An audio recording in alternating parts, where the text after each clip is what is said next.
আজ আদালতে নেওয়া হয়েছে অভিনেত্রী নুসরাত ফারিয়াকে। সোমবার সকালে তাকে ঢাকার সিএমএম আদালতে নেওয়া হয়। নুসরাত ফারিয়াকে আদালত কারাগারে পাঠানোর আদেশ প্রদান করেন। এ বিষয়ে সরাসরি প্রেস ব্রিফিংয়ে আইনজীবীরা। বিস্তারিত জানতে চলে যাব লাইভে।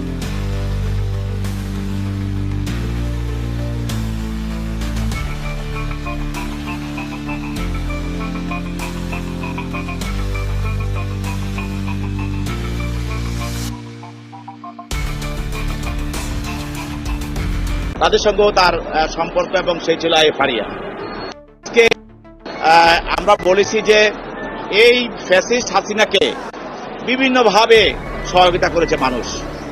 কেউ তার বক্তব্য দ্বারা সহায়তা করেছে, কেউ তার গান দ্বারা সহযোগিতা করেছে, কেউ তার অভিনয় দ্বারা সহযোগিতা করেছে, কেউ তার ফুটবল খেলা দিয়ে সহযোগিতা করেছে, কেউ তার ক্রিকেট খেলা দিয়েও সহযোগিতা করেছে। এবং বিভিন্ন পেশায় যারা আছে তারা অনেকে বিভিন্নভাবে এই ফ্যাসিজম রক্ষা করার জন্য কাজ করেছে, যার ফলে বাংলাদেশের গুম, হত্যা এবং মানুষকে পুড়িয়ে মারা এবং মানুষকে তাদেরকে ক্রস ফায়ার করা, এই ধরনের আয়নাঘর সৃষ্টি করার জন্য হাসিনাকে তারা বিভিন্নভাবে সহায়তা করেছে। তো যেহেতু ফারিয়াকে তদন্তকারী কর্মকর্তা অন্যান্য আসামি যাদেরকে গ্রেফতার করা হয়েছে তাদের সঙ্গে তার তদন্ত বিষয় জিজ্ঞাসাবাদ করা হয় এবং যখন এজাহারটা করা হয় তখনও তাকে এই ঘটনার সঙ্গে সম্পৃক্ত পাওয়ার কারণে তাকে এজাহারভুক্ত করা হয়। এবং পরবর্তীতে আমরা জানেন যে এজাহার করার পরেও আমাদের তদন্তকারী কর্মকর্তা তদন্ত করাকালীন সময় তাদের ঘটনার সঙ্গে তাদের বিভিন্ন ধরনের মোবাইল ডিভাইস এবং তাদের কথোপকথন এবং তাদের বিভিন্ন ফটো এবং তাদের স্ক্রিনশট বা ফেসবুক বিভিন্ন ধরনের কনভারসেশন যাদেরকে আমরা পাই এই ফ্যাসিস্ট হাসিনার সঙ্গে তারা জড়িত ছিল এবং বৈষম্যবিরোধী ছাত্র আন্দোলনে হত্যার বিরুদ্ধে বা হত্যার সঙ্গে যারা কাজ করেছে এবং হাসিনাকে যারা সহযোগিতা করেছে, বৈষম্যবিরোধী আন্দোলনের বিরুদ্ধে যারা কাজ করেছে তাদের মধ্যে তাকে সম্পৃক্ত পাওয়া যায়, যার কারণে তাকে আমরা গ্রেফতার করি। আজকে তার জামিন আংশিক শুনানি হয় এবং আগামী 22 তারিখে বিজ্ঞ বিচারক তদন্তকারী কর্মকর্তাকে তার বিষয়ে আরো কাগজপত্র সহ আরো তথ্য প্রমাণ সহ তাকে জামিন শুনানির বিষয়টা করার জন্য প্রতিবেদন দেওয়ার জন্য আগামী 22 তারিখ করা হয় এবং আজকে তাকে ডাব্লিউ মূলে পাঠানো হয়। আপনি বলছেন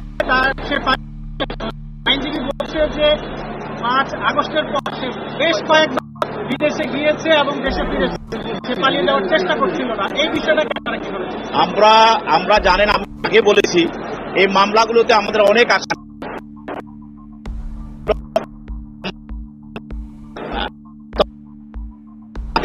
করে যাত্রী বিষয়টাকে তাদের সম্পৃক্ততা পাওয়া যাচ্ছে তাদেরকে আমরা গ্রেফতার করছি। এর আগে সে গেছে তখন তদন্তকারী কর্মকর্তা তার তদন্তের মাধ্যমে বিষয়টা আসে নাই। পরবর্তীতে আমরা তদন্ত করে দেখলাম যে সেইটার সঙ্গে তার যে অভিযোগ সম্পৃক্ত, এই জন্য তাকে গ্রেফতার করা হয়।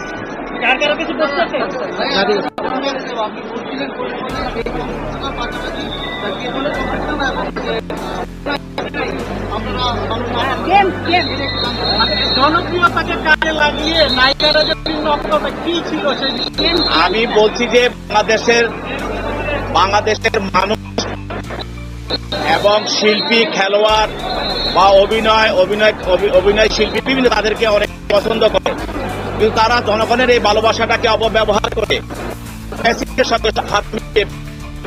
সহযোগিতা করে যেসব জনগণ তাদেরকে ভালোবেসেছিল ওদের বিরুদ্ধে তারা দাঁড়িয়েছে এবং তাদেরকে হত্যা করার জন্য, তাদেরকে ক্রস ফায়ার দেওয়ার জন্য, তাদেরকে রাত্রি বিচ্ছিন্ন করার জন্য, তাদেরকে পঙ্গু করার জন্য, তাদেরকে বাড়িঘর ভাড়া করার জন্য এবং এক কথায় দেশের মানুষের মৌলিক অধিকার হরণ করার জন্য তারা ফ্যাসিস্টকে সহযোগিতা করেছে।